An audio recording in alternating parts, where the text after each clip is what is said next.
The heat from the grill blasted across the backyard, mixing with the laughter, the pop of soda cans, and that loud country playlist Uncle Derek loved way too much. I'd barely stepped outside with a bowl of salad when I felt it, the shift, the hush, the sideways glances. Family barbecues always felt like a performance, but today it felt like they were waiting for my cue to mess up. My sister Haley was standing near the picnic table with her boyfriend, Brandon, who looked like he was auditioning for most smug guy at a cookout. Fresh haircut, expensive watch, that lazy smirk he wore like it was part of his personality. The kind of guy who talked big about leadership but spent half his office hours flirting with interns. And by office, I meant my office. But nobody here knew that. "Hey, Maddie," my uncle shouted with a grin stretched wide. "Look who finally decided to stop hiding in the kitchen." A few cousins snickered. Haley glanced at me like I'd shown up, wearing pajamas. Brandon didn't look at me at all. He looked past me, the way you look past a server at a restaurant. Typical. I set the bowl down on the table and forced a polite smile. "Just trying to help, Uncle D. Didn't want you burning the house down." "Burning the house down?" He laughed like I'd told the funniest joke. "Honey, the only thing burning today is your free time. You still figuring things out? Still between jobs?" There it was. The hit. Not even subtle. I felt my jaw tighten, but I kept my expression cool. Haley stepped closer, looping her arm through Brandon's. "Don't tease her," she said sweetly. "She's still working on her little project. Startups take time. It's not stable yet." Little project. I owned a company. A successful one. With payroll. With investors. With clients who knew my value even if my family didn't. But Haley loved that narrative. Her the accomplished sister. Me the wandering artist who never grew up. She'd spent years painting that picture, and my family swallowed it whole. Brandon finally spoke. "Hey, not everyone's built for the 9-to-5 grind," he said with a shrug. "Nothing wrong with taking your time. Some people just need direction." He said it like he wasn't the one who'd needed 3 reminders last month to turn in a simple report. I almost laughed. Uncle Derek slapped Brandon on the shoulder. "At least Haley found a man with a real job. Stability. That's what matters." "He's a marketing manager," Haley added proudly. "He's doing so well." If irony were loud, everyone would have had to cover their ears. Because I was the one who hired him. My breath steadied. I'd kept that information to myself for months. I didn't want drama, and I definitely didn't want my sister thinking I was trying to compete with her perfect relationship. But then Brandon started acting like his job was charity work, like he was doing me a favor. He showed up late, submitted sloppy work, and talked over me in meetings until I shut it down. Haley didn't know any of this. She just knew he wore a nice shirt and talked confidently. And then he made that "I could teach you how corporate works" joke last week. Something in me snapped. I didn't waste time after that. I drafted his termination letter. HR printed it. It sat in an envelope in my bag at this very moment. I'd planned to give it to him privately. Quietly. Cleanly. But Derek pushed again. "She's still unemployed, right?" he said, looking between Haley and Brandon. "Still jobless." Brandon gave a small nod. Just enough to let everyone think it was true. Just enough to feed the story that he and Haley were the successful ones. Enough. The air around me sharpened. "That's not true," I said, stepping closer to the table. My voice was steady. Not defensive, not loud, just clear. "I do have a job." Haley rolled her eyes. "Maddie, please don't start. Not today." "I'm not starting anything," I said. "I'm correcting something." Brandon crossed his arms. "Look, it's fine. You don't have to prove anything. No one's judging." My lips curved slightly. "Oh, Brandon, you should really stop talking." His brow tightened. "Excuse me?" I reached into my bag, fingers brushing the edge of the white envelope with his name on it. My pulse kicked up, not from fear, just from the clean, icy thrill of truth. I pulled it out and placed it gently on the picnic table beside his plate. "Actually," I said, locking eyes with him, "he's not just some hardworking guy with a stable job." Everyone leaned in. Even the kids stopped running. "He works for me." Haley's head snapped toward him. "What?" "Brandon, is she joking?" The color started draining from his face. And the second clarification, I added softly. He was my employee. A murmur rippled through the family. I tapped the envelope. Open it. Brandon stared at it like it was radioactive. And the barbecue went silent. Brandon didn't move at first. He just stared at the envelope like it was some kind of prank. But the silence around him grew heavy, too heavy to ignore. Even Uncle Derek stopped chewing mid-bite, burger frozen halfway to his mouth. Go on, I said calmly. It has your name on it. Brandon finally reached for it, fingers trembling just enough for me to notice. Haley hovered beside him, eyes wide, waiting for him to laugh and say it was all a misunderstanding. He didn't. He slid a finger under the flap, pulled out the papers, and the moment his eyes hit the first line, his whole face collapsed. Shoulders stiffened. Adam's apple bobbed. The color drained from his cheeks until he looked like he'd stepped out of a freezer. What is this? He whispered. I kept my tone level almost gentle. Your termination letter. Haley's voice cracked. Termination? For what? I turned my gaze to her, my sister, who'd mocked my career for years while knowing nothing about it. For multiple reasons, I said. Chronic lateness. Ignored deadlines. Inappropriate comments during meetings. And the contract adjustment you tried sneaking past me last month. Brandon swallowed hard. That was a mistake. It was intentional, I corrected. And you know it. Gasps rose from the family.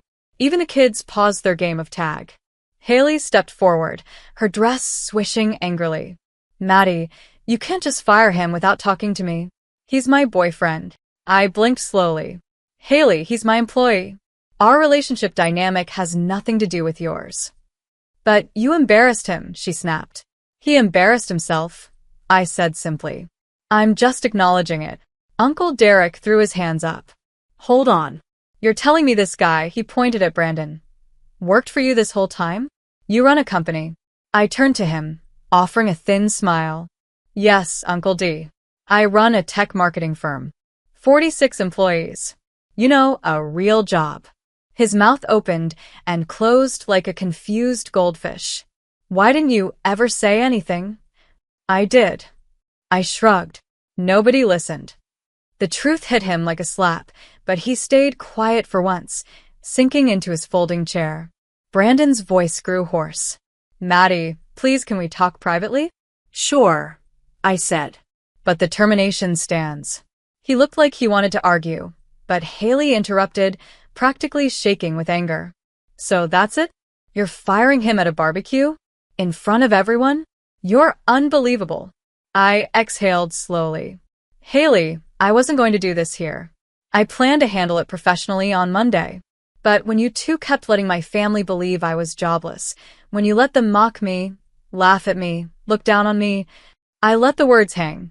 I realized this wasn't my embarrassment. It was yours. Brandon rubbed his forehead, defeated. Maddie, please, No, I said. Brandon, you don't get to disrespect your boss behind her back. And you definitely don't get to disrespect me in my own family. Haley's jaw tightened. You're jealous, she snapped. That made me laugh, quietly but with real amusement. Jealous? Of what? A man who lost his job because he underestimated the wrong woman. Haley went pale. The tension around the yard began to shift, the judgmental looks turning into something else. Curiosity, respect, even a bit of guilt. Brandon finally folded the letter, hands shaking. I'll gather my things Monday. You won't need to, I replied. HR already boxed them. He flinched. Then I turned away, grabbed a soda from the cooler, and cracked it open like I hadn't just detonated the calmest bomb in barbecue history. The silence stretched for several more seconds before the whispers started. And for the first time in years, none of them were about my failures. I took a slow sip of my soda, letting the carbonation settle the adrenaline humming in my veins. The backyard was still frozen, like everyone was waiting for someone else to speak first. It ended up being my mother. She came over, her expression a mix of shock, confusion, and something softer. Maddie, she whispered. Why didn't you tell us your company had grown this much? I shrugged lightly. Every time I tried, someone talked over me, or changed the subject to Haley's promotions, or asked if I'd considered getting a real job. After a while, it didn't seem worth explaining. Her face fell, and guilt tugged at her features. Sweetheart, we didn't mean… I know, I said gently, but it still happened. Before she could respond, Uncle Derek stormed toward me, holding his hat against his chest like he was preparing for a confession. So you're saying you're a CEO? He asked, squinting as if he needed the truth to come with subtitles. Founder and CEO, I corrected calmly. But yes. He scratched his chin. And this guy, he pointed at Brandon, who was still staring at the letter like it might rewrite itself, has been working for you the whole damn time? Yes. He blinked. Twice. Then he let out a long whistle. Well, I'll be. It wasn't an apology, but it was as close as Derek got. Haley wasn't done, though. She stepped forward, arms crossed tightly, voice sharp. You humiliated my boyfriend, she snapped. You could have talked to us first. You humiliated me first, I replied, keeping my tone even. For years. Every family gathering was a chance to, accidentally, insult my career. That's not true, she fired back. It is, I said. And today you both doubled down. Haley's stare hardened. You're overreacting. Maybe, I said softly. But I'm also done being everyone's punching bag. Brandon finally looked up, voice thin. Maddie, please. I know I messed up. But can't we handle this privately? I listened to the tremor in his voice. I believed he was sorry, but not for what he did. For getting caught. Brandon, I said, this isn't personal. It's professional accountability. He opened his mouth, but Haley grabbed his arm. We're leaving, she declared. This is ridiculous. The two of them stormed toward the driveway, Brandon still clutching the envelope. My family watched them go, speechless. Once they disappeared around the corner, the air shifted again, lighter this time, like everyone suddenly remembered they were at a barbecue and not the season finale of a reality show. My cousin Leo approached, hands shoved in his pockets. So, you're really a CEO? Yes, I said, smiling faintly. That's actually really cool. He paused. Sorry for the jokes before.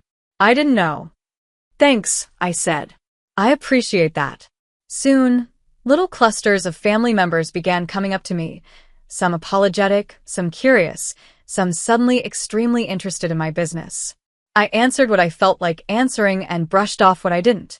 For once, nobody talked over me. Then Uncle Derek approached again, rubbing the back of his neck. Kid, he said, I maybe been out of line. My eyebrows lifted. Coming from him, this was monumental. He cleared his throat. I shouldn't have assumed stuff. You worked hard. I can see that now. Thank you, I said simply. My mother wrapped an arm around my shoulders. I'm proud of you, Maddie. Truly. Warmth spread through me. After years of being underestimated, the shift felt surreal, like stepping from a dim hallway into open sunlight. With the tension fading, the grill sizzled again, kids resumed running, and music filled the spaces where judgment used to sit. But the story wasn't done yet, because the envelope wasn't just a firing. It was also the beginning of something else, something they were all about to learn. As the atmosphere slowly brightened again, I walked over to the cooler, grabbed another soda, and leaned back against the patio railing. For the first time in years, I felt seen. Not for my setbacks, not for some family-constructed version of me, but for the truth. My mom hovered by my side, pretending to rearrange napkins on the table. So, she whispered, is it really 46 employees? 48 now, I corrected. We hired 2 new developers last week. Her eyes widened. Honey, why didn't you ask us to celebrate that? I laughed softly, because if I told everyone, they'd ask a million questions and compare me to Haley anyway. She winced, knowing I wasn't wrong. Before she could respond, my cousin Lauren walked up with a plate of ribs, her expression bright. Maddie, I'm gonna say it. What you did today. Iconic. I snorted. It wasn't meant to be. No, she insisted. It was honest. And overdue. More cousins gathered around, nodding, asking small questions, genuinely curious. The tone had shifted entirely. Less judgment, more respect. But the real shift came a few minutes later when Brandon returned. Not with Haley. Not with anger. But alone. Shoulders slumped. Envelope in hand. The entire backyard tensed. He walked straight toward me, stopping a few feet away. "Can I talk to you?" he asked quietly. I set my soda aside. Sure. My family subtly drifted back, pretending not to eavesdrop. Brandon swallowed hard. I deserved the termination. All of it. I got too comfortable. I didn't take the job seriously. I won't make excuses. That surprised me. I expected defensiveness, not honesty. He continued, voice low. And I shouldn't have let your family believe you were unemployed. That wasn't fair.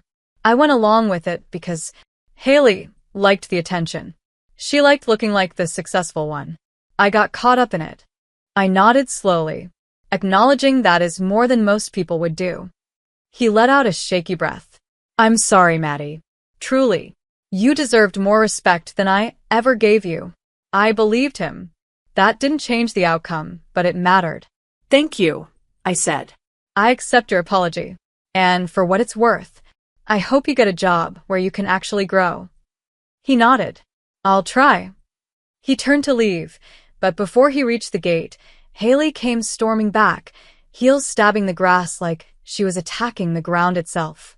Maddie, she shrieked. You embarrass me. How could you do that to my boyfriend? Ex-employee, I corrected calmly. He told me everything, she snapped. You could have kept this private. I planned to, I reminded her. Until you joined in on mocking me. Again. She froze, lips parted, unable to fire back.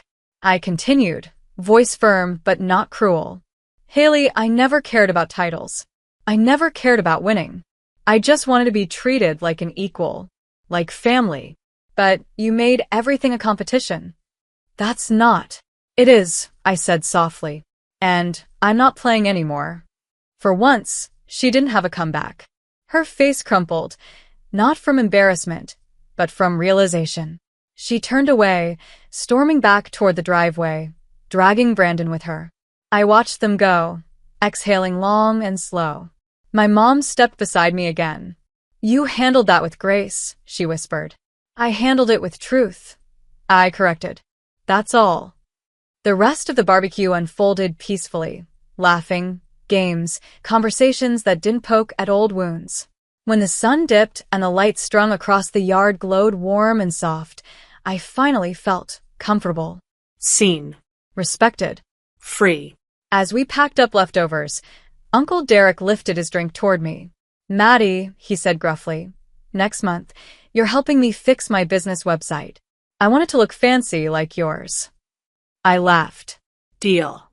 Driving home later, windows down, warm summer air brushing my hair, I realized something important. Revenge didn't have to be cruel. Sometimes it was just clarity. Sometimes it was letting people see what they never bothered to ask. And the happy ending? That was mine to build, finally without anyone standing in my way.